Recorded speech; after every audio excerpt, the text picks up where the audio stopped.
Assalamualaikum warahmatullahi wabarakatuh. Mahasiswa sekalian, kembali kita berjumpa di pembelajaran kita dalam mata kuliah negosiasi bisnis. Pertama, saya ingin kembali menjelaskan tentang nilai-nilai dasar kampus Tamadun Unpad. Ya. Terdiri dari moto Mutiara Hikmah Pancabudi, yaitu beribadat seperti Nabi Rasul beribadah, yang mengutamakan ibadah dalam kehidupan. Kemudian berprinsip dalam hidup seperti mengabdi, hidup berdasarkan prinsip-prinsip yang kuat.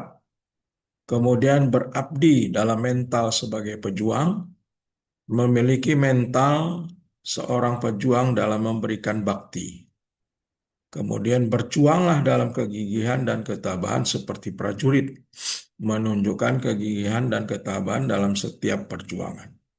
Berkarya dalam pembangunan sebagai pemilik, bekerja keras untuk pembangunan dengan semangat kepemilikan. Ini adalah nilai-nilai dasar kampus Tamadun Unpad. Kemudian dilanjutkan bahwa eh, 7 nilai dasar Yayasan Unpad. Eh, Pertama, menjaga kemurnian akidah tauhid dan melaksanakan syariat. Pentingnya menjaga keimanan dan menjalankan ajaran agama. Bersyukur, bersukacita dan tidak mengeluh. Ini merupakan sikap positif dan tidak mudah mengeluh dalam menghadapi kehidupan. Lalu rendah hati, memaafkan, tidak tersinggung, tidak marah, dan tidak jaim. Sifat-sifat yang mencerminkan kesederhanaan dan kelapangan dada. Lalu berpikir positif, berprasangka baik, dan tidak bergunjing. Menjunjung tinggi cara berpikir yang baik dan menghindari gosip. Optimis dan tidak mengatakan tidak mungkin, tidak bisa, dan tidak mau. Ini memiliki pandangan optimis dalam setiap usaha. Berempati dan memberikan solusi, bukan mengkritik atau mencela. Menunjukkan kepedulian dan mencari solusi daripada hanya mengkritik.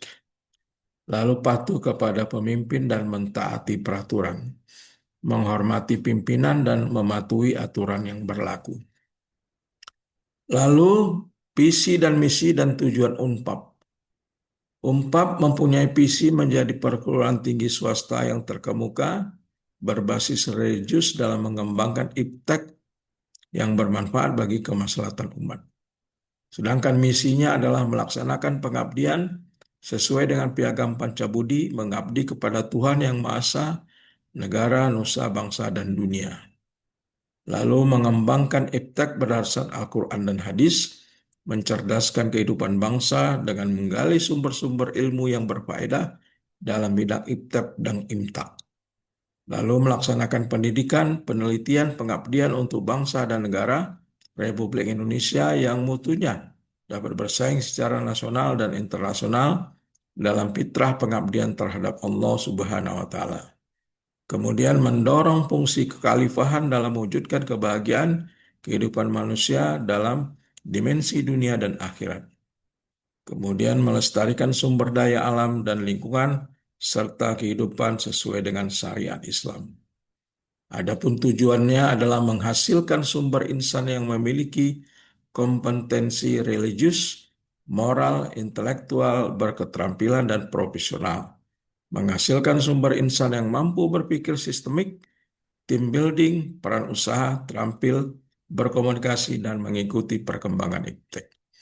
Inilah nilai-nilai dasar Unpad Tamadun, kemudian 7 nilai dasar yayasan, dan visi, misi, serta tujuan daripada Unpad. Demikian penjelasan saya sekilas tentang visi, misi, tujuan Unpad, serta nilai-nilai dasar kampus Tamadun, lalu 7 nilai dasar yayasan. Demikian, Assalamualaikum warahmatullahi wabarakatuh.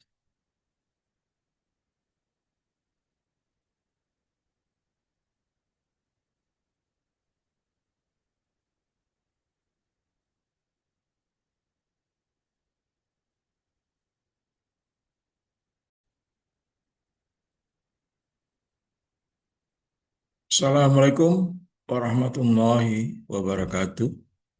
Selamat sore menjelang malam, mahasiswa sekalian. Salam sejahtera bagi kita semua.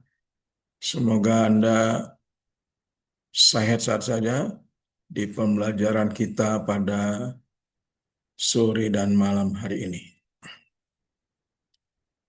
Minggu lalu kita telah menyelesaikan UTS ya, ujian tengah semester ya, yang mana kita telah melewatinya dan mudah-mudahan Anda di dalam UTS nanti UTS-nya dapat nilai yang baik ya, dapat nilai yang baik karena UTS kita lakukan secara online karena kelas ini juga kelas online dengan sistem self-assessed learning ya.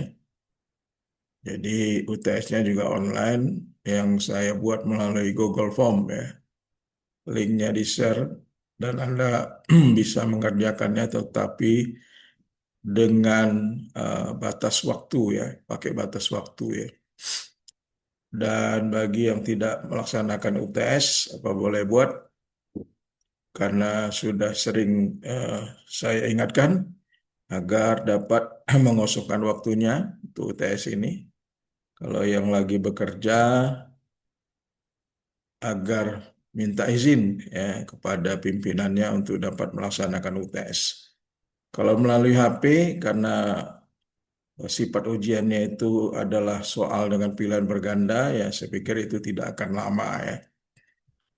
Apalagi Anda pertemuan per pertemuan pasti semakin baik ya, semakin paham tentang eh, mata kuliah ini ya, negosiasi bisnis. Kita telah sampai kepada hari ini pada pertemuan ke-9 ya, bicara tentang strategi negosiasi ya. Dan sebelumnya pada pertemuan ke-7 kita telah membahas identifikasi isu ya dan topik negosiasi harus dilakukan secara teliti agar negosiasi berjalan efektif ya. Jadi pada pertemuan 7 kita bicara tentang identifikasi isu-isu dan topik negosiasi ya. Yang mana banyak negosiasi menunjukkan motif campuran ya, yang memerlukan strategi seimbang antara bargaining dan problem solving-nya. Teknik komunikasi seperti re-listening, reframing, dan reparaphrasing sangat penting untuk mengharmoniskan persepsi ya. Jadi sifat negosiasi ini adalah win-win solution ya. Jadi tidak ada yang merasa terugikan dan tidak juga ada yang merasa termenangkan ya. Semuanya mendapatkan porsi masing-masing dengan maksimal ya. Itulah inti daripada negosiasi dalam negosiasi bisnis agar menuju kepada win-win solution. Pada pertemuan 9 kita bicara tentang strategi ya. Jadi ibarat mau peperang, kita harus mempunyai strategi. Bagaimana cara agar negosiasi itu bisa maksimal kita peroleh ya.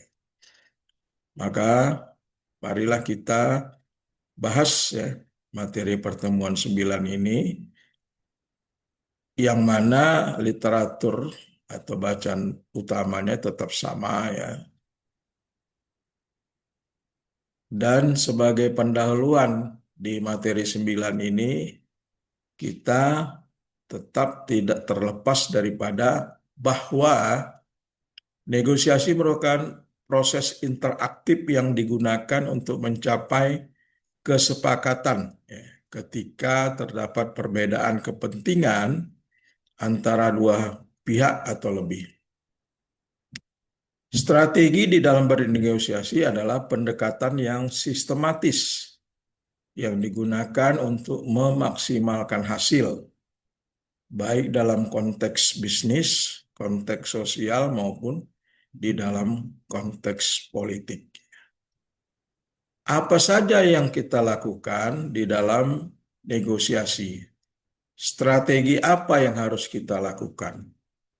Yang pertama bahwa kita mengatur strategi dengan tidak ada konsesi. Ya.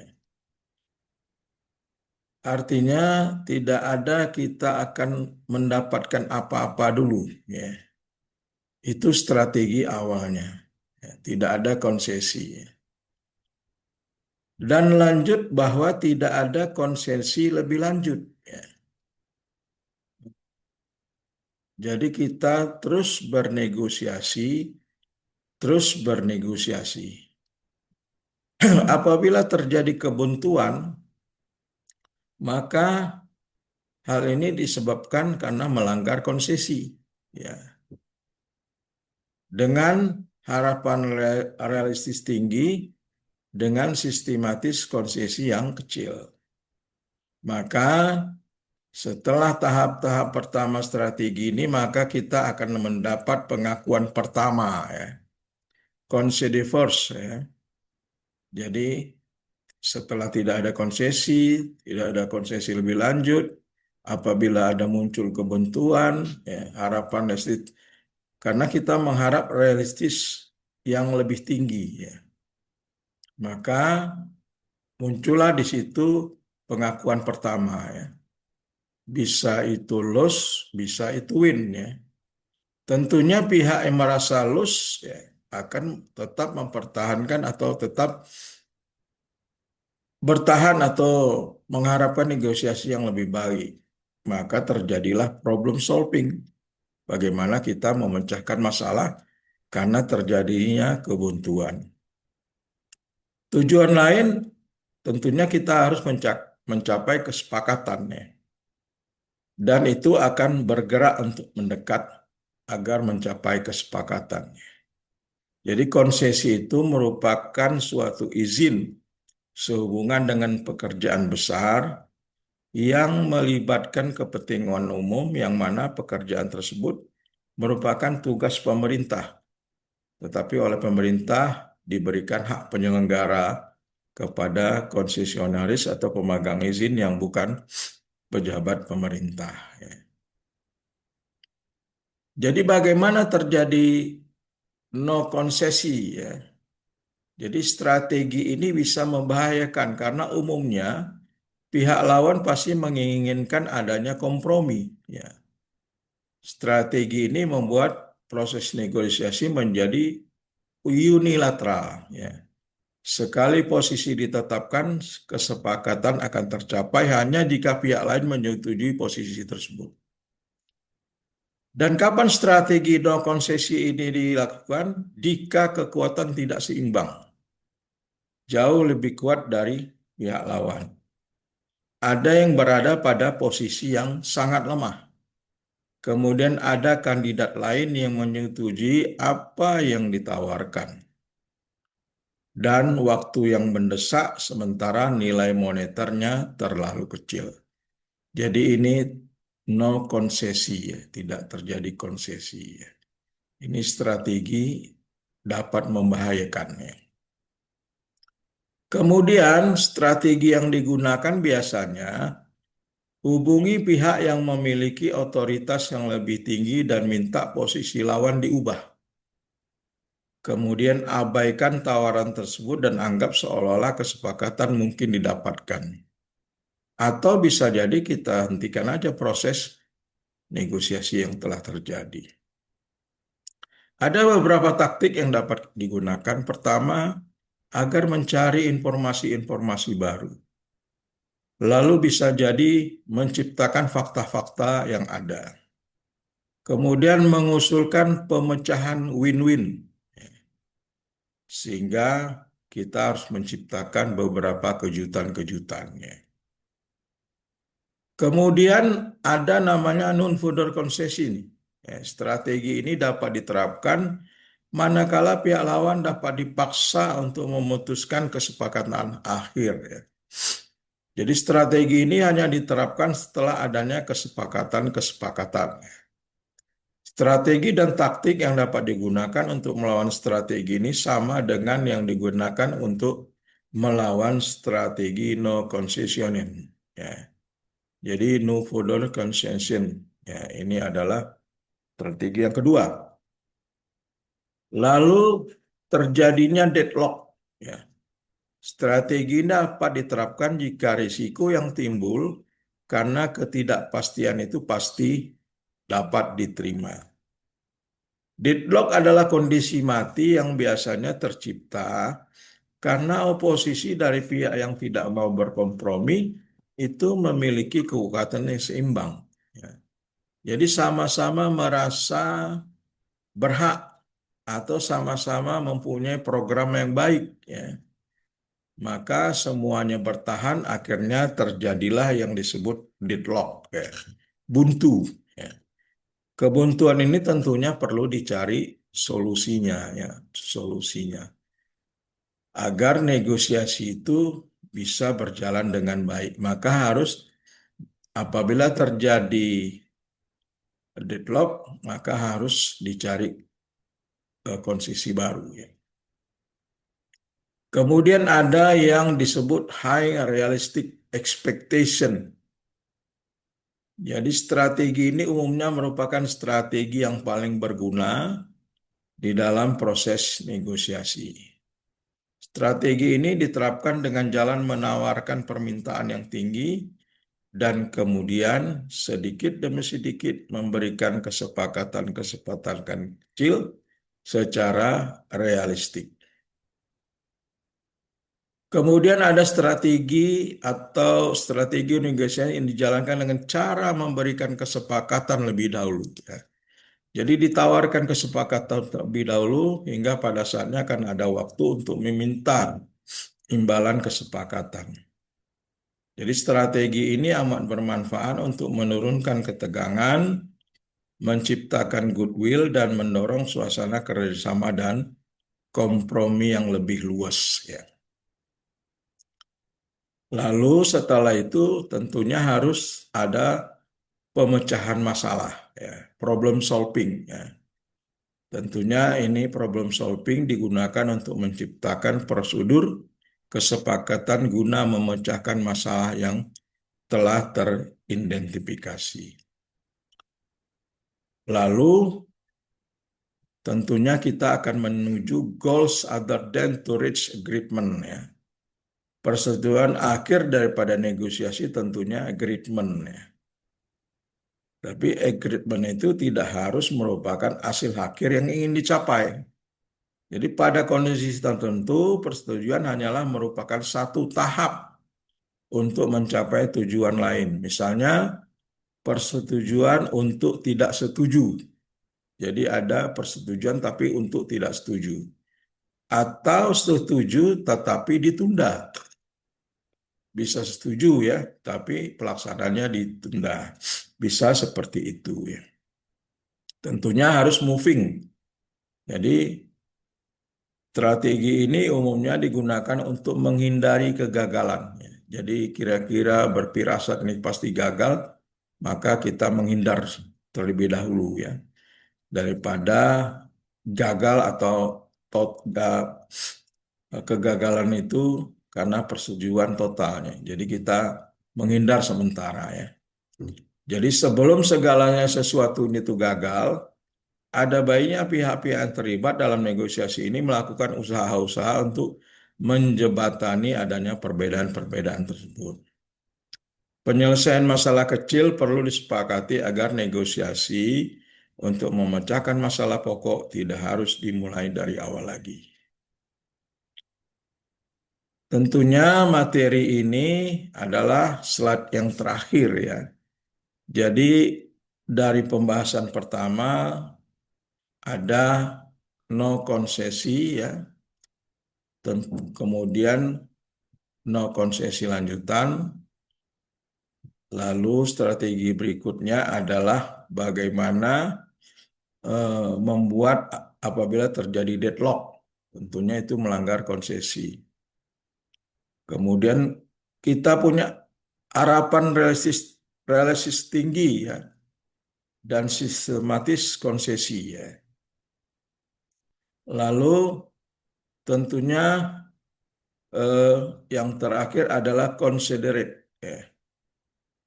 Agar negosiasi itu perlu dicari jalan keluar yang lainnya. Kemudian dicari pemecahan masalahnya. Kemudian tujuannya adalah untuk mencapai kesepakatan. Kesepakatan itu bisa terjadi karena tidak setuju, juga bisa karena ditunda. Mahasiswa sekalian, ya, saya pikir materi 9 ini simpel sekali. Itu adalah strategi yang dilakukan dalam bernegosiasi. Sebenarnya tidak secara textbook saja. Kadang-kadang strategi negosiasi itu terjadi karena adanya pengalaman-pengalaman. Kadang-kadang pengalaman itu tidak bisa ada di dalam teori-teori textbook. Ya. Pengalaman-pengalaman seseorang dalam bernegosiasi tidak semuanya ada di textbook. Tetapi ini bisa dipakai, ya, bisa dipakai bagi kita yang akan melakukan negosiasi. Materi ini sangat relevan ya untuk membantu individu memahami pilihan strategi dalam menghadapi perbedaan. Tentunya agar mengarahkan negosiator memilih langkah yang tepat sesuai dengan kondisi. Kemudian memberikan wawasan untuk mencapai hasil yang optimal tanpa merusak hubungan jangka panjang. Jadi di dalam bernegosiasi itu kita berharap kerjasama ini panjang, ya. Jangan jangka pendek. Jadi berhubungan itu usahakan untuk jangka waktu yang panjang.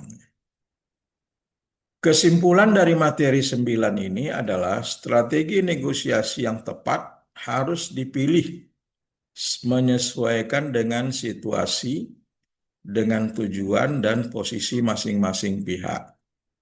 Tidak ada satu strategi yang selalu benar, namun yang paling benar atau yang paling baik adalah kombinasi pendekatan, malah itu seringkali lebih efektif. Implikasi tentunya mahasiswa dapat meningkatkan kemampuan negosiator dalam memilih strategi sesuai dengan kondisi. Bisa memberikan pemahaman bahwa fleksibilitas dan adaptasi strategi penting untuk mencapai hasil yang optimal.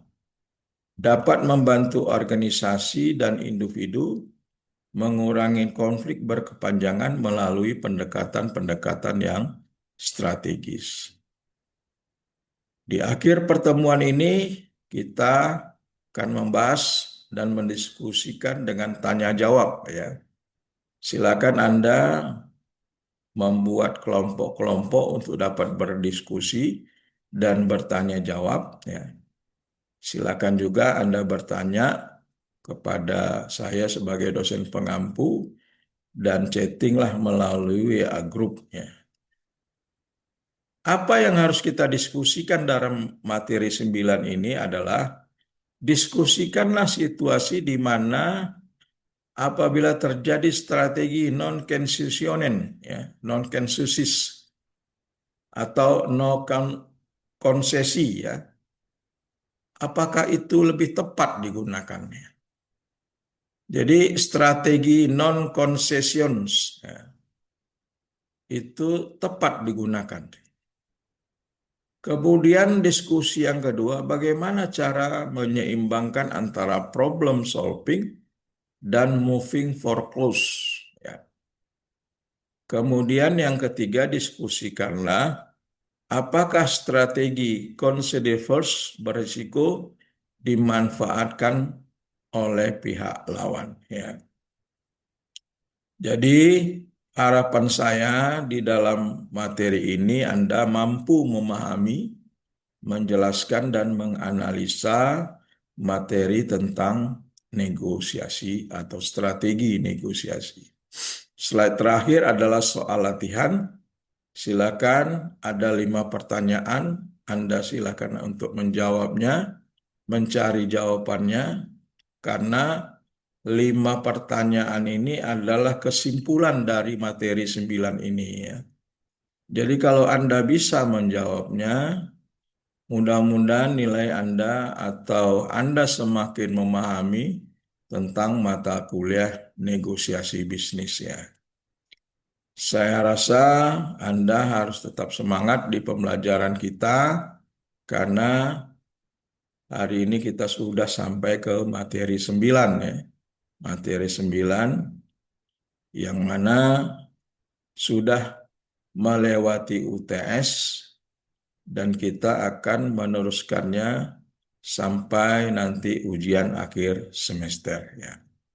Adapun soal-soal latihan itu jelaskan yang pertama, jelaskan perbedaan antara strategi no konsesi dan no further concession ya. Kemudian mengapa strategi problem solving sering dianggap sebagai solusi win-win dalam negosiasi. Pertanyaan ketiga, berikan contoh situasi nyata di mana strategi making on the deadlock, breaking consensus dapat digunakan. Yang keempat, apa risiko dari strategi consider first dan bagaimana cara mengantisipasinya. Yang kelima, soal latihannya adalah diskusikan relevansi strategi goals other than to reach agreement dalam negosiasi bisnis yang modern.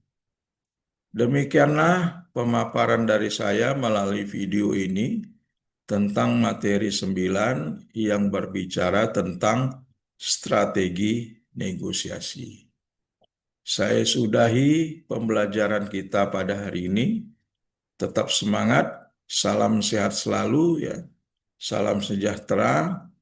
Saya sudahi dengan ucapan Assalamualaikum warahmatullahi wabarakatuh.